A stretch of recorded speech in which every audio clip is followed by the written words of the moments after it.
T'as passé des heures à faire ton portfolio, t'as mis tes plus beaux projets, une belle photo de toi, t'es super excité parce que tu vois l'offre de tes rêves arriver, tu t'empresses de postuler et tu attends. 1 week later, Encore. 2 weeks later, Et encore. 3 weeks later. T'as aucun retour de la part du recruteur. Bref, t'as l'impression que ton portfolio est passé inaperçu.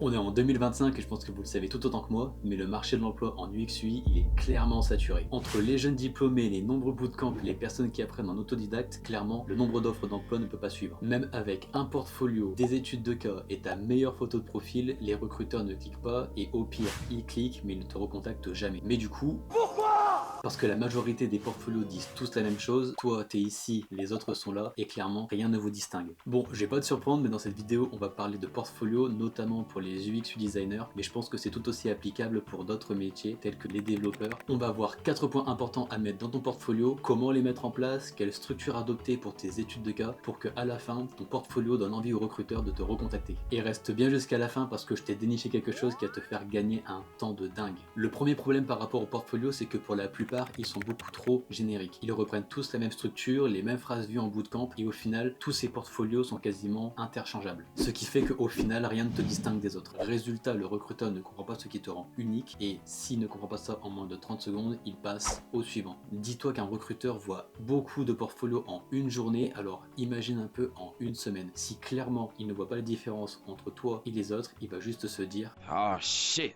here we go again. La deuxième erreur, c'est que la plupart des portfolios ne racontent pas d'histoire. Un portfolio, c'est pas juste une galerie dans laquelle tu vas mettre toutes les photos de tes projets. Non. C'est vraiment le moment idéal pour montrer ta réflexion. C'est le moment de montrer comment tu es passé d'un problème à une solution, quelle décision tu as prise, pourquoi tu l'as prise, ce que tu as appris et enfin le résultat que tu as obtenu. Si tu ne mets pas ces éléments en avant, clairement tu vas juste rester un exécutant aux yeux du recruteur et ça malheureusement ce n'est plus possible en 2025. Tantôt cela pouvait fonctionner par le passé, mais aujourd'hui un UX designer doit vraiment être le plus complet possible. La troisième erreur vis-à-vis des portfolios, c'est que parfois on va en mettre trop. 5, 6, 8 projets et généralement leur qualité elle est assez moyenne. Alors qu'il vaut mieux privilégier 2 à 3 projets mais vraiment bien réalisés dans lesquels tu vas vraiment rentrer en détail sur ce que tu as fait, clairement tu auras beaucoup plus de valeur. Rappelle-toi qu'un recruteur voit beaucoup de portfolios. Clairement, il ne va pas regarder tous tes projets, alors fais en sorte que les projets qu'il regarde soient vraiment bien construits, soient vraiment bien détaillés pour qu'il puisse cerner vraiment qui tu es et ce que tu apportes. Ton portfolio, c'est pas juste un dossier qui est figé que tu vas faire une fois et auquel tu ne vas plus toucher pendant un an. Non, essaye de voir plutôt ton portfolio comme un produit. Et tu le sais très bien, un produit, ça évolue, ça s'améliore et ça s'optimise. Par exemple, si personne ne clique sur ton deuxième projet, peut-être voir pour modifier la miniature, le titre ou tout simplement le remplacer. Si les retours des recruteurs sont vagues, peut-être que ton message manque de clarté et dans ce cas, revois la structure et revois ce que tu dis à l'intérieur. Pense à ajouter une touche personnelle à ton portfolio. Ça peut paraître idiot, mais ajoute des animations simples ou avancées et fais en sorte qu'ils reflètent vraiment qui tu es. Si par exemple tu aimes le street art, fais en sorte que cela soit transposé à l'intérieur. Si au contraire tu es plutôt minimaliste, fais aussi en sorte que cela se voit pour que l'on puisse vraiment comprendre qui tu es. Et enfin, garde à l'esprit que ton portfolio il évolue avec toi. Ce que tu as fait aujourd'hui, c'est pas ce que tu vas faire dans 6 mois, donc forcément les choses vont s'améliorer et c'est une très bonne chose. Donc n'attends pas que ton portfolio soit parfait, il ne le sera jamais, donc commence maintenant et publie-le. Bon, maintenant qu'on a vu tout ça, qu'est-ce qu'on doit mettre dans notre portfolio? Alors le premier point, il peut paraître idiot mais c'est important, mais améliore ta présentation et notamment ton intro. Quand quelqu'un ouvre ton portfolio pour la première fois, il doit comprendre instantanément qui tu es, ce que tu fais et ce que tu apportes. T'as pas besoin d'écrire un roman, 1 à 2 phrases ça suffit amplement, mais fais en sorte qu'elles soient percutantes. Tu peux par exemple dire Hello, je m'appelle Camille, je suis UX designer spécialisé dans la finance. Tu peux à ça ajouter ta localisation, si par exemple tu es à Strasbourg ou à Lille, et à ça ajouter aussi une petite phrase vendeuse du style transformer des idées complexes en une navigation simple. L'idée c'est de vraiment faire quelque chose qui soit assez court mais assez percutant pour qu'on puisse savoir vraiment qui tu es. Tu peux aller plus en détail là-dessus dans la partie à propos ou même directement dans la manière dont tu vas expliquer tes différentes études de cas. L'idée c'est que ta personnalité elle ressorte naturellement. Si tu es quelqu'un de drôle, fais en sorte d'ajouter quelques points d'humour dedans. Si tu es quelqu'un qui est plutôt rigoureux et analytique, mets quelques graphiques pour vraiment montrer qui tu es. L'idée c'est que ta personnalité elle ressorte et que ton portfolio soit vraiment mémorable. Un petit hack par exemple, c'est ajouter du storytelling. Mets en avant ce qui t'a plu dans le design design, ce qui t'a poussé à faire ça, des projets qui ont pu te marquer, mais l'idée c'est de en savoir plus sur toi et faire en sorte que ton portfolio se distingue par rapport à tous les autres. Enfin, essaye d'adapter ton speech à ton objectif. Si par exemple tu souhaites viser un domaine en particulier, fais en sorte que cela soit transposé dans l'intro. Mais bon, ça on va en parler juste après dans la partie spécialisation. Le second élément qu'on doit trouver impérativement dans ton portfolio, ça va être vis-à-vis des études de cas. Il est impératif que tu montres comment tu penses, comment tu analyses et comment tu résous des problèmes. Ton portfolio, ce n'est pas juste voilà ce que j'ai fait et regardez, non, ton portfolio c'est l'endroit idéal pour montrer ta réflexion, les problèmes sur lesquels tu as travaillé, ce que tu as appris et ce que tu as apporté pour améliorer l'expérience utilisateur. Ce qu'un recruteur veut voir dans ton portfolio, c'est ton raisonnement. Comment as-tu identifié un problème? Pourquoi ce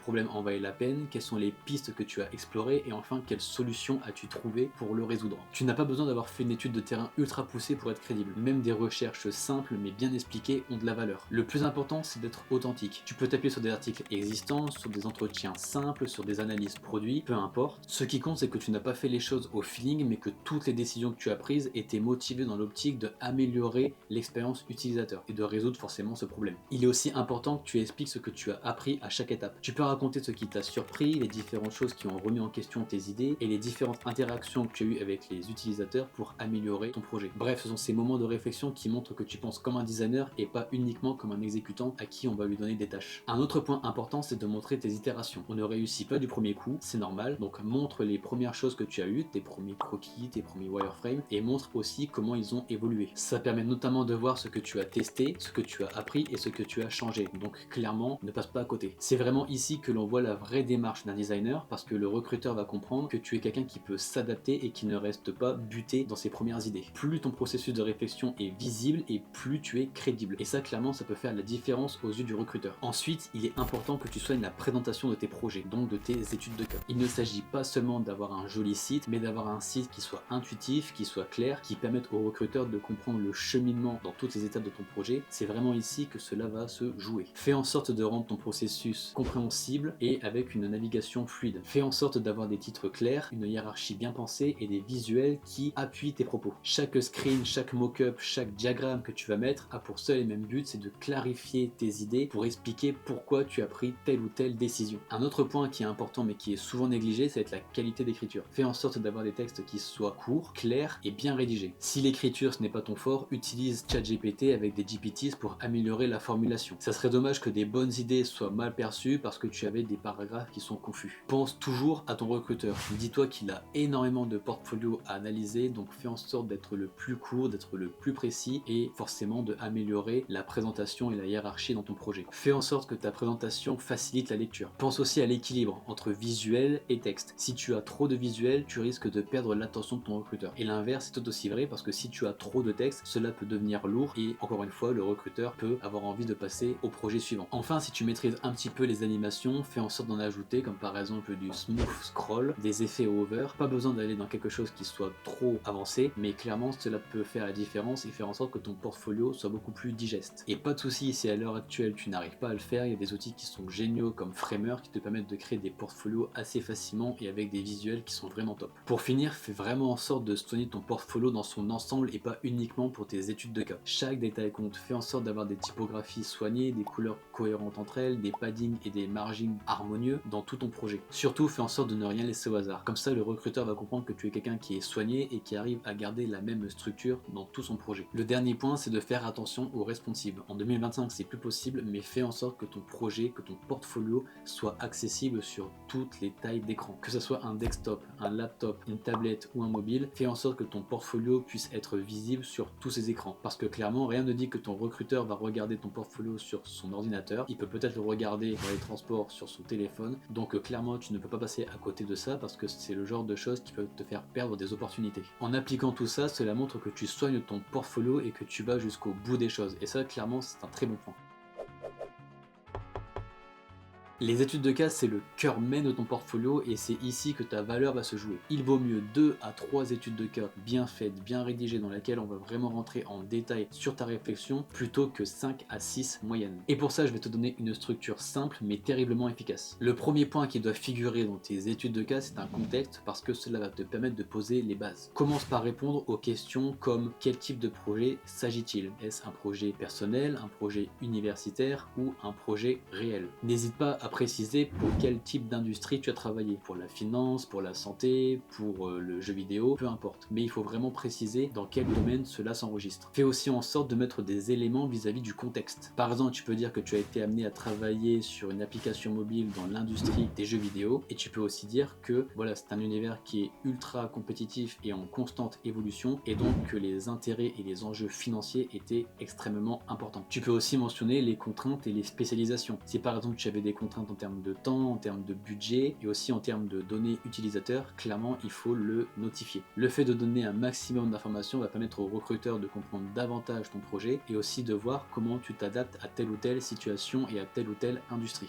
Et clairement c'est un élément qui est extrêmement rassurant parce que cela montre aussi ton professionnalisme. Dans cette partie contexte, il faut aussi préciser quel est le problème à résoudre. Il faut que tu montres pourquoi ce problème était pertinent et pourquoi il fallait le résoudre impérativement. Par exemple, tu peux dire que tu as travaillé dans l'industrie du e-commerce pour une entreprise et que celle-ci était confrontée à un problème important qui était un grand nombre d'abandons paniers et donc une perte financière considérable pour celle-ci. Le fait de parler des problèmes, ça permet d'ajouter encore plus de crédit à la contextualisation. Par exemple, ici, tu peux dire, après analyse, nous avons constaté que 50% des utilisateurs abandonnaient leur panier d'achat, et tu peux aussi ajouter des hypothèses, comme par exemple, ce grand nombre d'abandons peut être dû à différentes options d'achat, ce qui peut potentiellement rendre confus l'acheteur. Cela permet non seulement d'indiquer le problème, mais aussi de quantifier son importance et son impact sur l'entreprise. Plus tu es précis, plus tu seras crédible. Le troisième élément, ça va être vis-à-vis de la recherche et des insights. Ici, tu vas décrire les différentes méthodes que tu as utilisées. Est-ce que tu as utilisé des entretiens, des focus group, des questionnaires? Comment tu as été amené à traiter ces informations? Est-ce que tu as mis en place des personas? Est-ce que tu as mis en place des expériences maps? Peu importe, l'idée c'est de vraiment montrer toutes les choses que tu as fait pour justement avoir des données. Le fait de mettre en avant les différentes méthodes, cela permet aux recruteurs de comprendre que tu as bien cerné les problématiques et que tu as mis en place les bonnes méthodes afin de comprendre cela et de résoudre ce problème. Si par exemple tu as mis en place des entretiens utilisateurs et des questionnaires, tu peux dire j'ai fait passer 5 entretiens utilisateurs et j'ai fait passer aussi mon questionnaire à 30 personnes afin de comprendre leurs problématiques, leurs frustrations et leurs besoins. Si tu utilises des données secondaires comme des articles, n'hésite pas à le mentionner, c'est important. Comme par exemple, j'ai utilisé telle ou telle recherche et cette recherche-là m'a permis de comprendre aussi quels étaient les freins lors de la phase d'achat. Il est aussi essentiel que tu montres que tu as réfléchi en fonction des données que tu as pu recueillir. Si par exemple avec les différents feedbacks que tu as eu, les utilisateurs te disent que voilà il y a des problèmes au niveau de la navigation, n'hésite pas à le mentionner car cela sera aussi un point important pour l'amélioration. La quatrième partie c'est vis-à-vis du processus de design et des idéations. Ici tu vas montrer comment tu as réfléchi à la solution. Par exemple ici tu vas pouvoir montrer les croquis et les wireframes que tu as mis en place en expliquant que tu as fait cela afin de voir comment l'interface pourrait être structurée en fonction des différents retours utilisateurs mais aussi par rapport à l'analyse concurrentielle. Ensuite c'est important que tu montres les différentes solutions que tu as explorées. Montre que tu n'en as pas trouvé qu'une seule mais justement mets en avant toutes les itérations que tu as fait pour voilà montrer au niveau du recruteur que tu ne t'es pas cantonné à une seule solution. Par exemple tu peux dire au début j'avais imaginé un menu latéral mais en fin de compte avec les retours utilisateurs il s'avère que ce n'était pas pertinent et beaucoup trop complexe donc j'ai plutôt opté pour un menu déroulant car celui-ci était plus intuitif et plus facile d'utilisation. L'important ici c'est de montrer que tu as testé et validé des idées. Tu peux aussi inclure des mind maps et des diagrammes de flux pour expliquer tout ton processus de réflexion et surtout n'hésite pas à détailler pourquoi tu as abandonné certaines idées au profit d'autres. Ensuite montre ton design final. Ça me paraît évident, je sais, mais montre vraiment en quoi ton design final résout la problématique que tu avais expliquée lors de la partie contextualisation et lors de la partie problématique. Pour reprendre l'exemple du e-commerce, ici on pourrait dire que tu as conçu une navigation intuitive avec qu'une seule option à la fin pour éviter toute confusion lors de la phase d'achat et pour ainsi diminuer le nombre de paniers abandonnés. Montre les visuels et l'évolution de ton design. Si tu as utilisé des outils comme Figma ou Pempot, clairement mets-les en avant. Cela va montrer d'une part que tu sais maîtriser les outils, mais cela va aussi montrer aux recruteurs les différentes phases et les différentes itérations que tu as mis en place pour avoir le produit qui soit le plus intéressant possible. Si tu as pensé à d'autres solutions qui ne sont pas dans la partie design, clairement tu peux aussi en parler. Par exemple dans la partie e-commerce, il y a un élément qui est intéressant pour réduire le nombre d'abandons paniers, c'est les rappels. Donc par exemple envoyer un rappel auprès de l'utilisateur pour lui dire que son panier a été abandonné et qu'il peut très bien repoursuivre l'achat. Si tu as été plus loin et que tu as mis en place des tests utilisateurs ou que ta solution a vraiment été adoptée par l'entreprise et pu être testée, il faut que tu en parles. Par exemple, tu peux préciser que grâce à cela, le taux d'abandon panier est passé de 50% à 25% et que globalement la satisfaction des utilisateurs a été amélioré de 15%. Si tu n'as pas de données chiffrées parce que ta solution n'a pas été appliquée ou que cela est trop tôt pour avoir des réels feedbacks, tu peux tout à fait te baser uniquement sur des témoignages et sur les retours des tests utilisateurs en disant que les résultats utilisateurs vis-à-vis de la partie achat ont été améliorés car on s'est rendu compte que dans les feedbacks de ces derniers, il y avait une amélioration de 15% mettons. Au final, ce qui va faire la pertinence de ton étude de cas, ça va être si celle-ci est suffisamment détaillée ou pas. Fais en sorte de rentrer en détail avec des phrases courtes, bien rédigées et percutantes. Ne commence pas à écrire des romans parce que ton recruteur n'a clairement pas le temps. Mais chaque partie doit être liée au résultat final et montrer ton implication dans chacune de ces étapes. Ne te contente pas de montrer uniquement un design, montre toutes les étapes qui ont été nécessaires pour atteindre ce résultat. Une bonne étude de cas, c'est comme une histoire. Elle doit être captivante, informative et engageante. N'hésite pas à montrer ce que tu as appris dans ce travail, même les erreurs que tu as corrigées en chemin. C'est vraiment ces éléments qui vont te permettre de te distinguer par rapport aux autres et rendre ton portfolio un peu plus humain. Maintenant que tu as amélioré ton portfolio dans sa globalité et dans les études de cas, très bien, tu vas gagner énormément de points aux yeux du recruteur et tu vas te distinguer par rapport aux autres. Malgré tout ça, cela ne veut pas dire que tu vas être recruté à 100% parce que forcément il y a de la concurrence et dedans il y a aussi d'autres très bons profils. Il est même possible que actuellement ton portfolio réponde déjà à tous les critères qu'on a vus dans cette vidéo et c'est une très bonne chose. Maintenant, si tu regardes cette vidéo, c'est que peut-être ton portfolio ne te permet toujours pas d'accéder au poste que tu veux. Et pour ça, j'ai une solution. Il y a un autre aspect qui, à mon sens, n'est pas assez mis en avant vis-à-vis des portfolios, ça va être la partie spécialisation. Étant donné que le marché est saturé, avoir un portfolio qui est spécialisé dans un domaine en particulier peut clairement faire la différence. Comme on l'a vu précédemment, les portfolios ont tendance à tous se ressembler dans la forme comme dans le fond, et au final, ils sont tous assez généralistes. Chaque portfolio va essayer d'aborder un maximum de sujets différents pour pouvoir potentiellement toucher le plus d'offres possible. Ce qui peut être compréhensible parce que les gens n'ont pas forcément envie de passer à côté d'une énième offre. Pour autant, et bien qu'en adoptant cette position d'être généraliste, les choses ne marchent pas. Donc à mon sens, une bonne stratégie pour te démarquer par rapport aux autres, c'est de créer le portfolio idéal aux yeux du recruteur, celui qui va vraiment lui taper dans l'œil. Pour ça, je te recommande de créer un portfolio qui soit spécialisé dans un domaine en particulier, comme par exemple la santé ou la finance. Comme ça, le jour où il y aura une offre en UX UI ou peu importe, mais dans ces domaines-là, tu vas avoir ton portfolio spécialisé uniquement pour ça et le recruteur sera beaucoup plus réceptif à ton profil par rapport aux autres. Pour créer ton portfolio spécialisé, il y a deux questions auxquelles tu dois répondre. Pose-toi la question de ce qui te passionne vraiment. Si tu aimes le monde de la finance, fais en sorte de te créer un portfolio spécialisé dans la finance. Car au moment où il y aura une offre d'emploi dans le domaine de la finance, ton portfolio va se démarquer parce que tous les projets que tu auras fait dedans seront liés à ce domaine-là. Ce qui fait que ton profil va se démarquer par rapport aux autres parce que tu seras vraiment perçu aux yeux du recruteur comme un spécialiste du domaine. L'idée avec ce portfolio spécialisé, c'est que tu comprennes réellement les enjeux de ce secteur et que tu apportes des solutions concrètes à ce milieu. Si une entreprise comme une banque cherche un UX designer dans ce domaine-là, elle fera beaucoup plus confiance à quelqu'un qui a déjà travaillé sur plusieurs projets dans ce même domaine plutôt que quelqu'un qui a travaillé qu'une seule fois ou peut-être pas du tout. La seconde question que tu dois te poser, c'est est-ce que tu es prêt à te déplacer? Si c'est le cas, tant mieux, tu peux vraiment faire un portfolio spécialisé dans le domaine qui te plaît. Comme ça, si jamais il y a une offre qui apparaît à Strasbourg, à Toulouse ou à Valence, peu importe, tu pourras te déplacer directement. Si ce n'est pas le cas, il faut que tu te poses la question, quels sont les domaines dans ma région? Si dans ta région, tu vois qu'il y a énormément d'offres d'emploi dans le domaine de la santé ou de la finance ou peu importe, c'est les deux qui me viennent en tête, fais en sorte de te créer un portfolio spécialisé avec quelque chose qui est proche de chez toi. Comme ça, le jour où il y a une offre, tu auras un portfolio spécialisé dans un domaine qui est très demandé chez toi. À ce stade de la vidéo, tu peux potentiellement te dire, mais si je me spécialise, je vais passer à côté de toutes les autres offres. Ce que je comprends, pour autant, ce n'est pas forcément le cas. Tu l'as vu, avec les portfolios qui sont généralistes, en fin de compte, on ne décroche pas forcément d'emploi. Mais toi, certes, ton portfolio sera spécialisé dans un domaine en particulier, mais n'oublie pas que tu as appliqué tous les autres conseils vus précédemment, que ce soit pour améliorer ton portfolio dans sa globalité ou dans la manière de présenter tes études de cas. Donc en fin de compte, ton portfolio,